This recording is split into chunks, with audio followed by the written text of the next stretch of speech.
Terima kasih kembali bersama kami di Top News. Pemirsa, drama kasus Hogi Minaya di Sleman resmi berakhir setelah Kejaksaan Negeri Sleman secara resmi menutup kasus kontroversial ini. Sementara itu, Polda Daerah Istimewa Yogyakarta menonaktifkan Kapolresta Sleman Kombes Pol Edi Setianto Erning Wibowo terkait dengan kasus ini. Seperti apa liku drama kasus Hogi Sleman ini? Inilah Top Review.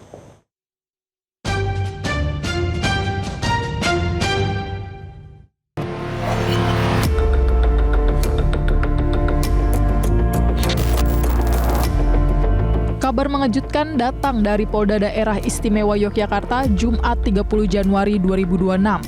Polda DIY menonaktifkan Kapolresta Sleman, Kombes Pol Edi Setianto Erning Wibowo dari jabatan. Langkah ini diambil sebagai buntut dari penetapan tersangka terhadap Hogi Minaya, suami korban penjamretan yang mengejar jambret dan berujung kecelakaan maut bagi dua penjamret. Kasus ini menuai kontroversi di masyarakat, bahkan menjadi isu nasional. Akhirnya Polda DIY melakukan pemeriksaan terhadap Kapolresta Sleman, Kombes Pol Edi Setianto Erning Wibowo. Hasilnya, Edi dinonaktifkan sementara dari jabatan Kapolres Sleman. Langkah ini merupakan hasil audit dengan tujuan tertentu atau ADTT yang dilakukan oleh Inspektorat Pengawasan Daerah.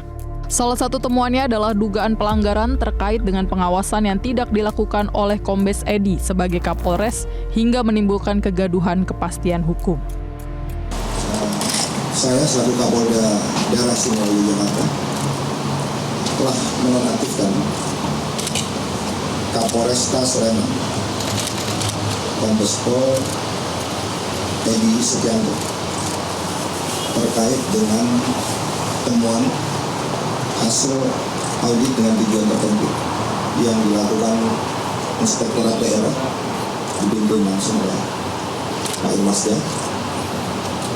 Ditemukan adanya dugaan pelanggaran terkait dengan pengawasan yang tidak dilakukan oleh Kapolres. Jadi karena tidak dilakukan pengawasan dalam proses penegakan hukum terjadi kegaduhan, ketidakpastian hukum yang terjadi saat ini di tengah masyarakat dan menjadi pemberitaan sehingga menurunkan citra Polri. Untuk itu hari ini sudah saya nonaktifkan pada pukul 10. Serah terima tanggung jawab kepada saya. Kasus Hogi Minaya bermula pada 26 April 2025 ketika ia mengejar penjambret tas istrinya di kawasan Jembatan Layang Janti hingga Maguwo Harjo, Sleman. Hogi spontan mengejar kedua pelaku menggunakan mobilnya hingga motor pelaku yang dipacu dalam kecepatan tinggi naik ke trotoar, kehilangan kendali, dan menabrak tembok dengan keras.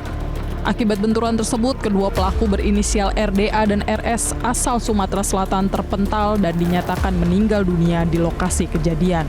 Sekitar 2-3 bulan setelah kejadian, Satlantas Polresta Sleman menetapkan Hogi sebagai tersangka. Ia dijerat dengan pasal 310 ayat 4 Undang-Undang LLAJ soal kelalaian yang menyebabkan orang lain meninggal dunia. Juga dijerat pasal 311 Undang-Undang LLAJ soal tindakan sengaja mengemudikan kendaraan yang membahayakan nyawa. Maksimal 12 tahun penjara atau denda paling banyak 24 juta rupiah. Polresta Sleman menetapkan Hogi sebagai tersangka bukan karena ia berniat membunuh, melainkan karena metode pengajarannya yang dianggap sebagai kecelakaan lalu lintas yang mengakibatkan kematian. Menurut polisi, penetapan tersangka dilakukan demi kepastian hukum karena adanya korban jiwa dalam insiden kecelakaan lalu lintas tersebut.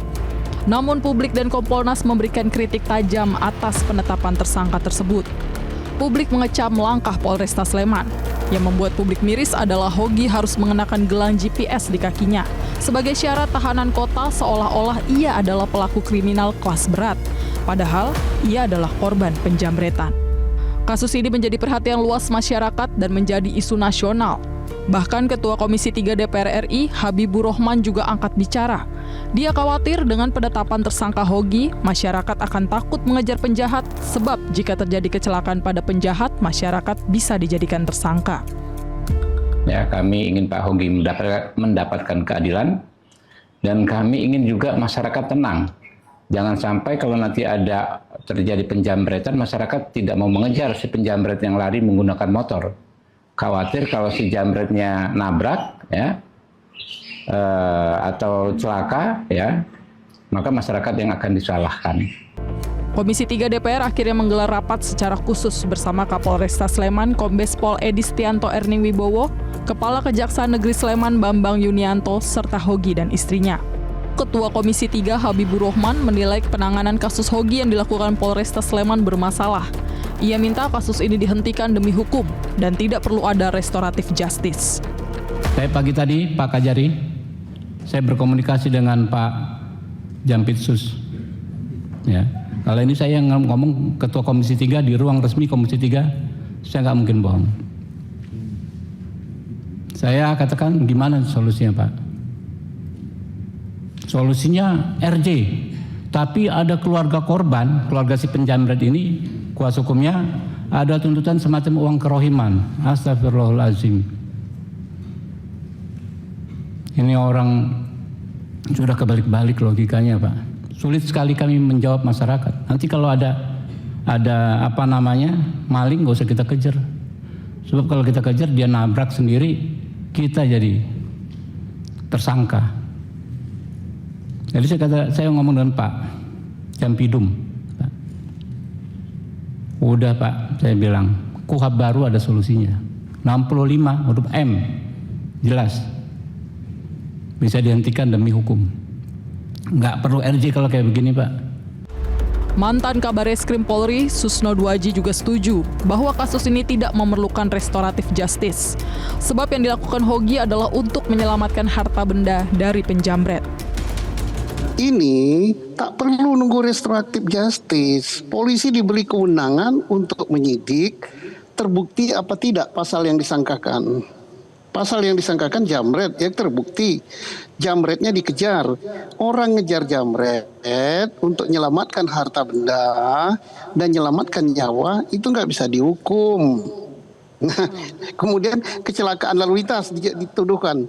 Terbukti nggak kecelakaan lalu lintas itu ada titik sentuhan antara dua kendaraan ini, ada crash apa tidak. Ya kalau nggak ada crash ya bukan kecelakaan, mau ngejar jamret kok. Pakar hukum pidana Hipnu Nugroho menjelaskan perbedaan antara perkara dihentikan demi hukum dan restoratif justice. Ya, kalau memang itu sebagai bentuk demi kepentingan hukum, itu konsep hukum yang berjalan. Berarti bukti tidak ada, tidak merupakan tulah tidak benar, selesai.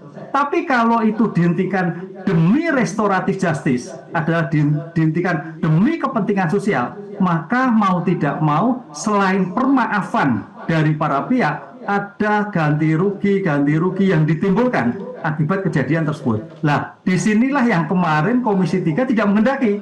Jangan sampai pada RJ, karena RJ itu bicara kesepakatan, bicara ganti rugi, bicara imbalan. Ya kalau tidak sepakat berarti tidak ada restoratif justice. Akhirnya, pada Jumat sore 30 Januari 2026, Kejaksaan Negeri Sleman secara resmi menutup kasus Hogi Minaya, tersangka kasus penabrak pelaku penjamretan. Penutupan kasus ini dilakukan oleh Kejaksaan Negeri Sleman dengan pertimbangan demi kepentingan hukum. Kami ingin menyampaikan rilis terhadap penanganan perkara atas nama Ade Presley Hogi Minaya.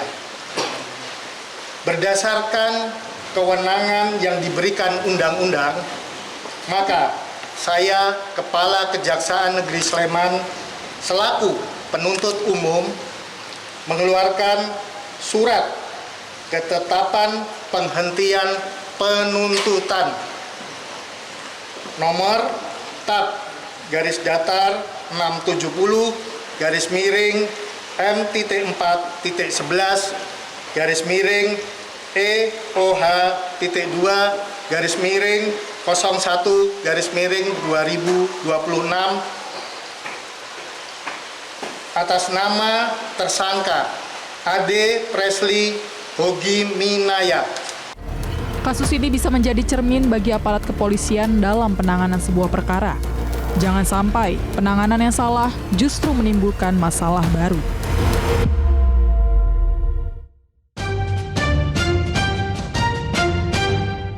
Jelajahi cara baru mendapatkan informasi. Download Metro TV Extend sekarang.